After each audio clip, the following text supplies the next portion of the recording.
Several deaths of people at the Charleston County Jail brought local and state leaders together today to address problems inside of the facility. Congresswoman Nancy Mace was joined by County Councilman Teddy Pryor and Herbert Sass to tour the facility. Emily Johnson and Blair Sable join us now live from outside of the jail to break down the problem and the solutions they discussed. Emily, we start with you. What was the main problem Congresswoman Mace talked about? And the main problems that Mace noted after their tour of the facility focused on staffing shortages inside the building, mental health issues concerning inmates, and current problems with the detention center's medical provider.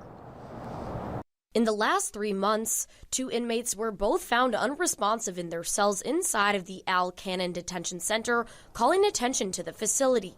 One focus for Mace was mental health concerns for inmates, saying that 40 to 50% of people in the facility have mental issues. For some of these cases, they shouldn't be in the jail.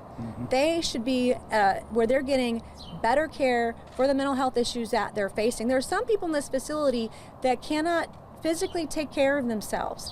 Mace adds that the state mental health hospital only has 300 beds, making it especially hard for the detention deputies, while the center is still looking to fill 100 open positions. To combat the staffing shortage at the detention center, the county raised pay to $46,000 and hired 12 new employees since the beginning of the year. This is one of the toughest jobs in America right now, and because of the mental health issues we're seeing exponentially increase over the last 2 years since COVID, it's only getting worse. And our deputies, that's not their job. They're not trained for that.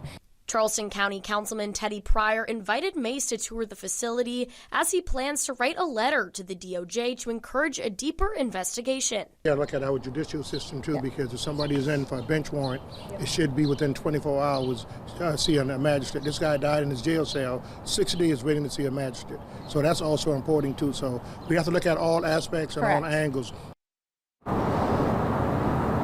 The process is underway in choosing a new medical provider for the detention center, and it looks like they're close to making that decision. Blair Sable joins me now. Blair, what exactly are we looking at?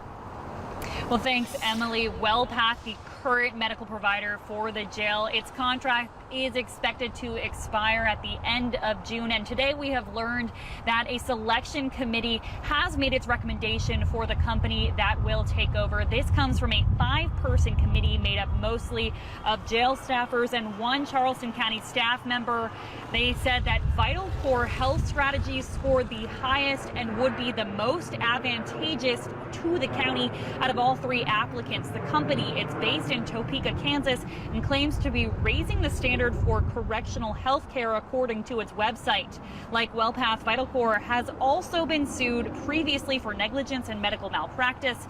In 2019, the company was sued after a 48-year-old inmate in the Rio Arriba County Jail in New Mexico died from heart failure. The lawsuit claimed that he had complained to Vital Core staff and was prescribed medicine that interacted with his heart medications. We also reported last week that Charleston County entered into the initial contract with WellPath in 2020 while the county was in a state of emergency, allowing for a different department to sign off on the deal. When I asked Councilman Teddy Pryor about this, he had this to say. It doesn't matter. What we want to do right now is get to the bottom of, are they doing what they're getting paid for, and are the inmates suffering because of neglect, because they're not doing their job. And so I think to point the fingers who signed it, who didn't, we're not here for that right now. We're just here to find out what went wrong and how to fix what went wrong. Well, the committee will make its formal recommendation to the Finance Committee this Thursday. There will also be a discussion about prices on the table, but that will all be done behind closed doors during executive session. Now, the other providers who applied for the county's RFP include Armor Correctional Health Services based in Miami and NAFCare based in Alabama. Now, both have previously applied to have a contract with the county unsuccessfully. And I also reached out to Vital Care for a statement in response to those lawsuits as well. jail as this consideration by the selection committee. They told me at this time they are awaiting the final decision of Charleston County on the award of the inmate medical services contract. And until this contract is finalized, they cannot provide further comment. And as they were just saying, of course, this is not finalized and the county could go with a different provider, but that will be up to County Council. Live in North Charleston, I'm Blair Sable.